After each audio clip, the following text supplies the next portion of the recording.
Avant de commencer la vidéo, petite parenthèse, mon livre, l'histoire de la NBA comme vous ne l'avez jamais lu, est enfin sorti. L'idée du livre est simple, raconter les grandes époques de la NBA comme si elles appartenaient à des univers de cinéma, de séries ou de manga. Chaque chapitre plonge dans une ambiance différente pour revivre ces histoires autrement. Si ça vous intrigue, que vous aimez la NBA et la pop culture, vous trouverez toutes les infos dans la description.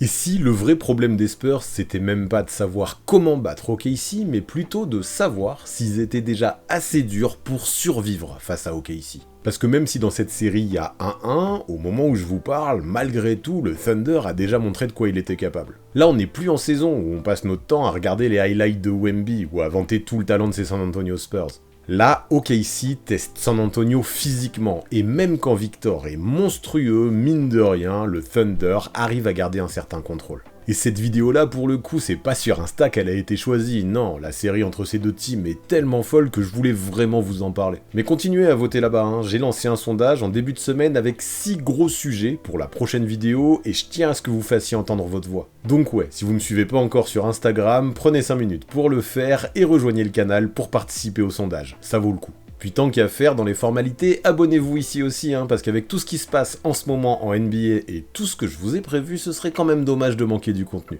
Mais bref, aujourd'hui on va essayer de comprendre comment les Spurs peuvent répondre à l'impact physique du Thunder. Pas juste en mode les arbitres doivent plus siffler, parce que ça c'est trop facile. On va parler du plan d'OKC pour salir les possessions de Wemby, des ajustements de Denio, des blessures, et surtout de ce que cette série dit vraiment sur San Antonio. OKC en fait leur pose une question très simple. Ok, vous êtes talentueux, mais est-ce que vous êtes déjà prêt pour la guerre des finales de conférence ? Et là, pour le coup, on tient peut-être le plus gros test de maturité de cette jeune équipe des Spurs. Allez, installez-vous bien, parce qu'aujourd'hui, on va parler de Wemby, des Spurs, du Thunder et de cette finale de conférence Ouest qui vraiment, jusque-là, tient toutes ses promesses.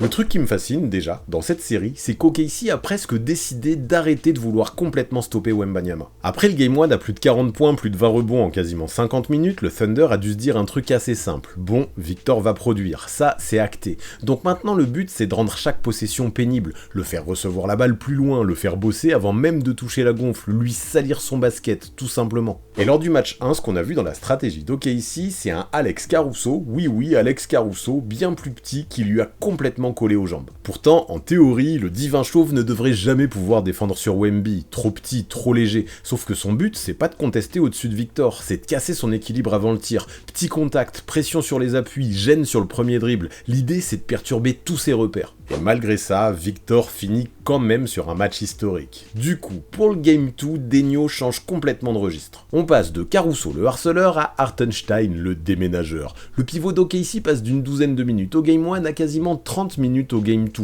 Le Thunder veut mettre plus de masse, plus de physique, plus de poids sur Wemby. Et ça fonctionne, même si Victor reste très bon dans les stats, on le voit moins tranchant, moins percutant. Et si Victor fait ça à tous les matchs, je suis persuadé que le Thunder signe tous les jours. Pour en arriver là, Mark Denio a dû monter un plan machiavélique mais diablement efficace. Le meilleur exemple, c'est cette action où Victor se fait d'abord siffler une faute sur Jalen Williams avant que la vidéo ne montre qu'Hartenstein l'avait en fait poussé sur son propre coéquipier. Là, vous avez tout le plan en une action. Du contact, du vice, du KO et Wemby qui se retrouve dans une situation pourrie. À OKC, on s'en fout de défendre proprement, on veut l'user. Et si ça fonctionne et que ce n'est pas sifflé, pourquoi se priver de cette stratégie en vrai ? Quand Victor reçoit le ballon un mètre plus loin que prévu, quand la passe arrive une demi-seconde trop tard, quand il doit poser un dribble de plus avec déjà un avant-bras dans le dos, toute l'attaque devient moins fluide. Les Spurs doivent forcer, improviser, travailler plus dur pour obtenir les mêmes tirs. San Antonio ne devient pas mauvais, mais tout devient plus dur dans ce contexte. Et OKC a vraiment tout intérêt, je pense, à emmener cette série dans la boue.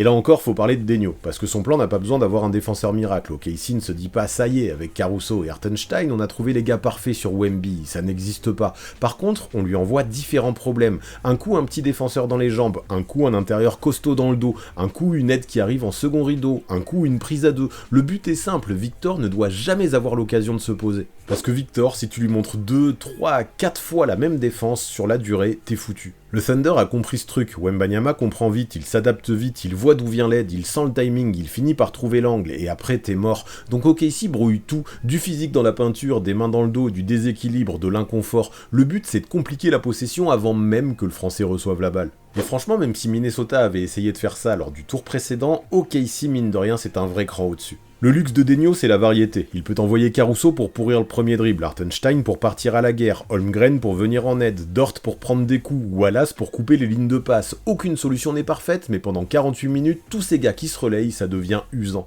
Donc ouais, pour l'instant, on a surtout eu Caruso au match 1 et Hartenstein au match 2. Et là, ça m'étonnerait pas qu'après la prochaine défaite, ou alors pourquoi pas même dès le match 3, Denio tente encore autre chose. Et dans cette hypothèse, le profil de Lou Dort me paraît super crédible. Pas pour dire qu'il va éteindre Wemby, personne ne croit ça, mais sur quelques possessions, il peut changer le rythme, lui rentrer dedans, l'obliger à recalculer ses appuis. Même si Victor lui score sur la tête, Dort peut quand même lui offrir quelques possessions d'inconfort. Et ça, pour de vrai, c'est ce qu'on aime, c'est du basket de play-off réel, avec de la dureté, de l'inventivité. En saison régulière, souvent, ton plan A suffit. En play-off, contre un joueur comme Victor, ça dure 1 ou 2 quarts-temps. Et encore. Et là où on reconnaît les grandes équipes, les grands coachs, c'est dans les capacités d'adaptation. Dans le domaine, jusque-là, Denio est royal. Il a la chance d'avoir un effectif profond, mais chapeau à lui de réussir à constamment pousser les bons boutons. Après, évidemment, ce plan présente aussi des risques, ce serait trop facile sinon. Plus tu changes de couverture, plus tu peux t'exposer à des failles. Une aide en retard, un shooter oublié, une coupe dans le dos et Victor peut punir très vite. Le mérite de Denio, ce n'est donc pas juste d'avoir plein d'idées, c'est d'avoir une équipe capable de les exécuter sans partir dans tous les sens. Et là, ça nous amène à un autre problème peut-être encore plus dangereux pour San Antonio. Le souci de Mitch Johnson, ce n'est pas seulement que Victor soit bousculé, c'est qu'avec les blessures sur les lignes arrière, l'attaque peut vite devenir moins propre. Fox a raté les 2 premiers matchs, Harper s'est blessé pendant le Game 2, et d'un coup, les Spurs manquent d'un créateur suffisamment fiable pour affronter l'intensité de la défense du Thunder.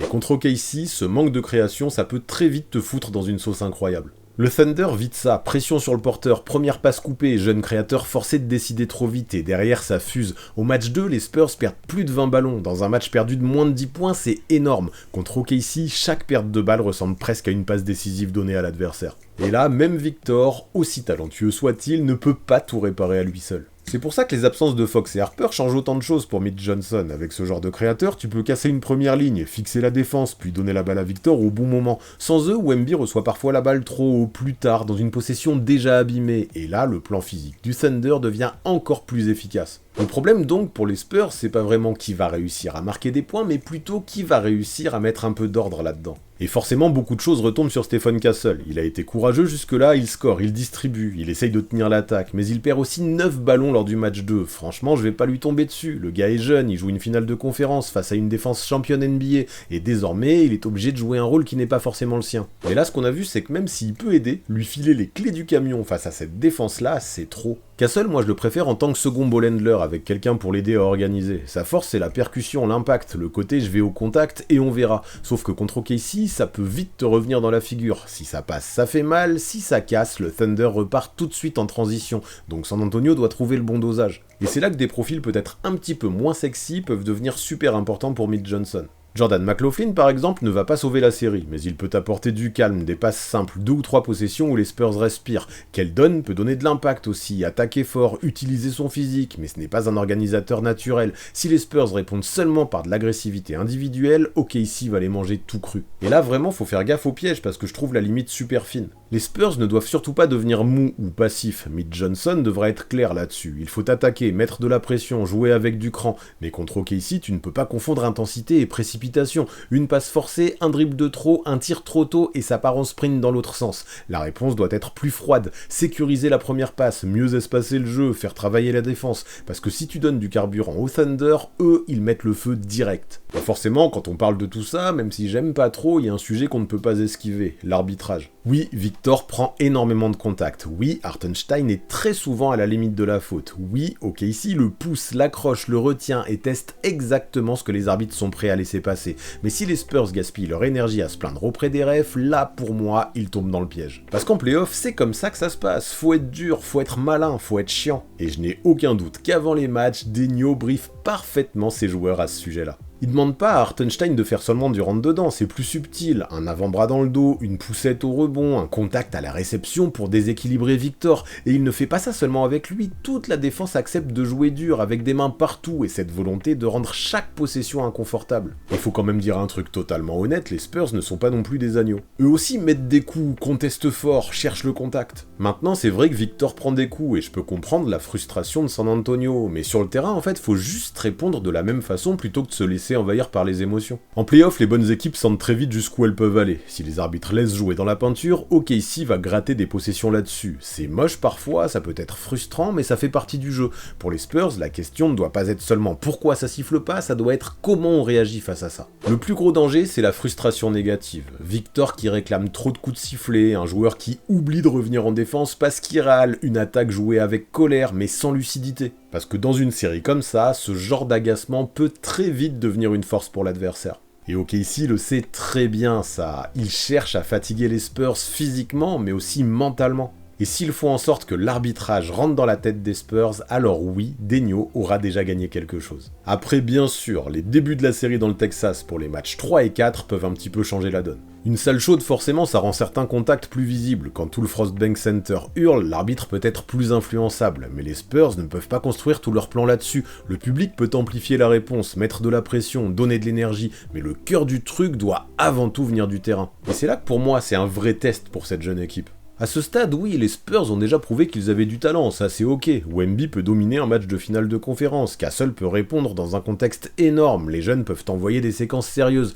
mais OKC leur pose une question beaucoup plus dure. Est-ce que vous savez encore être vous-même face à nous quand le match devient moche ? Maintenant, le Game 2 n'a pas du tout détruit San Antonio, parce que les Spurs ont résisté jusqu'au bout. Mais sur cette rencontre, je trouve, et même depuis le début de la série, de façon plus globale, c'est plutôt OKC qui impose son identité. C'est plus du spectacle, c'est une guerre d'usure, et là-dessus, le Thunder est quasi imbattable. En saison régulière, le talent et les automatismes peuvent suffire, mais au printemps, il y a toujours un moment où une équipe vient te retirer ton confort. Les contacts deviennent plus durs, les passes arrivent moins propres, les shooters ont moins d'espace, et là, tu vois vite ce qui reste quand l'adversaire te roule dans la boue. Heureusement, San Antonio a déjà eu un premier aperçu de ce style de jeu face à Minnesota. C'est pas comme si là, d'un coup, brutalement, l'équipe découvrait l'intensité des playoffs. Sans refaire toute l'histoire, les Wolves avaient déjà essayé de faire monter la tension, contact, provocation, Victor testé physiquement. Le moment Nasrid a été le plus visible, mais le plus important c'est la réponse derrière. Wembanyama revient avec 27 points et 17 rebonds, les Spurs gagnent largement, et San Antonio reprend le contrôle émotionnel de la série pour finalement se qualifier. Là, face à OKC qui joue un peu de la même façon en défense, mais à un tout autre niveau, va encore falloir trouver des réponses mais sans se faire piéger. Mettre plus d'impact, accepter les contacts, et surtout, s'il vous plaît, ne pas confondre dureté et violence. Une équipe aussi inexpérimentée peut vite tomber dans certains extrêmes, paniquer ou alors attendre que la superstar règle tout. OKC pousse les Spurs vers ces deux pièges en même temps. Assez de pression pour provoquer le chaos, assez de contact sur Wemby pour rendre l'héroïsme bien plus compliqué. Donc la réponse doit être collective. Castle doit tenir son rang, les role-players doivent accepter de prendre des tirs même imparfaits. Wemby ne pourra clairement pas tout faire seul, il a besoin de soutien. Et c'est justement parce qu'il y a toutes ces inconnues, mais aussi toutes ces qualités des deux côtés que cette série est si fascinante à suivre. Les Spurs ne sont pas une petite équipe fragile, ils ont gagné plus de 60 matchs, passé 2 tours, pris un match à OKC, et Victor a déjà sorti une perf historique. Personne ne se demande s'ils sont bons, ils sont bons.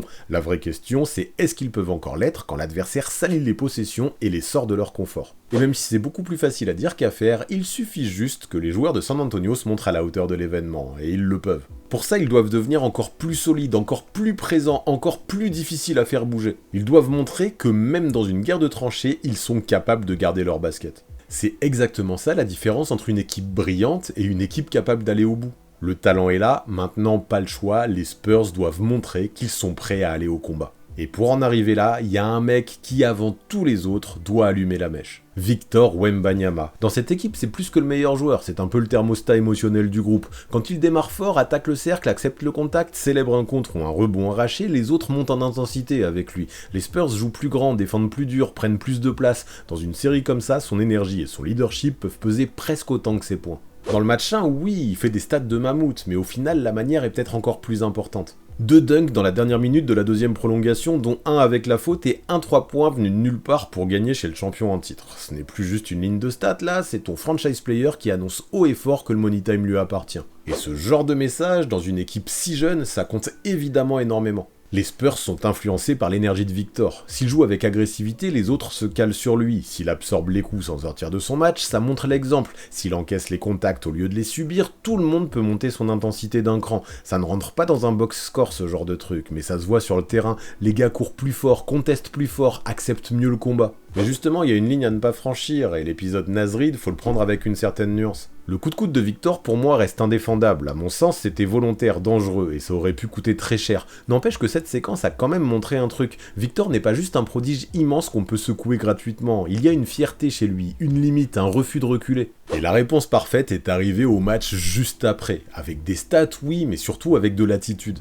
Pas de geste idiot, pas de revenge game débile, juste une présence énorme, une dureté maîtrisée, une manière de reprendre le contrôle sans sortir de son basket. C'est de cette version-là que San Antonio a besoin, un Victor qui joue avec une colère utile plutôt que d'un Victor qui se laisse manger par ses émotions. C'est la différence entre péter les plombs, prendre des fautes bêtes, se faire siffler des techniques et avoir l'œil du tigre, le vrai. Face au Thunder, Victor doit agir comme un mort de faim, un moteur, c'est lui qui doit faire chauffer toute la salle. S'il transforme les coups qu'il reçoit en énergie et l'inconfort qu'on lui provoque en agressivité contrôlée, ça agira forcément sur ses coéquipiers, j'en suis sûr, même indirectement. À lui donc de donner le ton dès le début du match, un panier difficile après contact peut peser plus qu'un tir ouvert, un rebond offensif arraché peut changer l'ambiance d'un quart-temps, un contre suivi d'une course en transition peut rappeler à tout le monde que San Antonio ne va pas subir gentiment. Les Spurs ne peuvent pas tout faire reposer sur l'émotion de Victor, évidemment, mais cette émotion peut clairement être la porte d'entrée vers une vraie réponse collective. C'est pour ça que les matchs à San Antonio doivent marquer un vrai tournant dans cette série. À un partout après 2 matchs aussi physiques, jouer à la maison peut vraiment changer l'ambiance. Le public ne va pas régler les problèmes tactiques à la place des joueurs, on est d'accord, mais une jeune équipe portée par l'énergie, quand elle retrouve sa salle, son bruit et cette pression positive, parfois ça te pousse à sortir les tripes sur le terrain. En fait, au match 3, San Antonio aura une vraie occasion de reprendre le contrôle émotionnel. Le contexte est parfait, les Spurs ont volé le Game 1, OKC a répondu au Game 2 en durcissant le match, et maintenant la série débarque à San Antonio avec une vraie tension. Si les Spurs attendent de voir ce que le Thunder propose, ils vont subir. À domicile, tu dois donner la première étincelle, le premier coup. OKC doit comprendre dès l'entre-deux que chaque possession sera un combat. Parce que c'est beau de parler de l'ambiance du Frostbank Center, mais une salle NBA, ça se chauffe pas tout seul non plus. Le pire scénario, ce serait de laisser OKC refroidir la salle dès les premières minutes. 2 pertes de balles, un run en transition, 3 attaques où les Spurs cherchent leurs repères, et l'avantage émotionnel peut disparaître très vite. Donc oui, le public peut être énorme, oui, certains contacts peuvent devenir plus visibles pour les arbitres quand 18 000 personnes les réclament, mais les Spurs doivent vraiment donner au public une raison d'exploser. Parce que si vous pensez que les joueurs du Thunder vont arriver dans le Texas en se considérant comme des victimes, c'est que vous les connaissez très mal. Même si OKC reste une équipe jeune aussi, cette jeunesse est déjà championne, déjà endurcie, déjà habituée à cette intensité. Donc non, ses potes ne vont pas trembler juste parce que la salle sera chaude. N'empêche que les matchs 3 et 4 peuvent changer la donne. À un partout, tout est encore possible. Par contre, si l'une des deux teams prend les 2 prochains matchs, la série peut très vite basculer. Et c'est là que le mot bataille prend tout son sens. Les Spurs n'ont aucune chance de s'imposer s'ils n'arrivent pas avec une mentalité de soldat. Ça veut pas dire qu'il faut partir dans tous les sens, ça veut dire que même quand le match deviendra laid, il faudra rester soudé. Si à 2-2, rien ne sera encore joué, et juste Oklahoma City aura repris l'avantage du terrain. Par contre, si les Spurs reviennent à OKC en menant 3-1 cette fois-ci, là, l'histoire ne sera plus du tout la même. Et bien sûr, pour le Thunder, l'inverse est vrai aussi, et au final, c'est cette incertitude qui la rend si passionnante cette finale de conférence Ouest. Oui, OKC peut faire très mal aux Spurs, oui, le Thunder paraît plus mature, plus prêt, plus habitué à ce genre de guerre, mais en vrai, San Antonio avait peut-être besoin de se prendre ce mur-là maintenant, dès le match 2, parce qu'une série comme ça, c'est pas juste gagner ou perdre, c'est aussi l'expérience que tu engranges, ça te montre ce que te demande le très haut niveau, le contact, la pression, les ajustements, les possessions sales, les matchs où ton plan initial ne suffit plus. Et parfois, même si c'est triste et que ça se termine par une élimination, ça te crée des cicatrices qui ensuite te font grandir. Normalement, une jeune équipe apprend petit à petit, saison régulière, play-in, première claque en play-off, été de remise en question, retour plus fort. San Antonio, avec Victor, a fait exploser toute sa timeline, plus de 60 victoires, 2 tours passés, un match gagné chez le champion en titre, et maintenant, une finale de conférence ultra physique. C'est pas une progression normale, c'est une accélération hyper violente. Et le pire, pour San Antonio, c'est que peut-être le Thunder ressemble exactement à ce que les Spurs veulent devenir. OKC, c'est une jeune équipe aussi, sauf qu'elle a déjà passé l'examen final. Elle sait gagner dans la pression, défendre sans se disperser, punir les erreurs, rester calme quand ça chauffe. Et forcément, ça renvoie un truc assez brutal aux Spurs. Voilà le niveau à atteindre, plus dur, plus stable, plus discipliné, plus vicieux dans les détails. OKC est un adversaire évidemment, mais c'est aussi une sorte de miroir. Après la victoire du Game 1, les Spurs ont très vite compris que le haut niveau ne te laissait jamais vivre 2 fois le même scénario.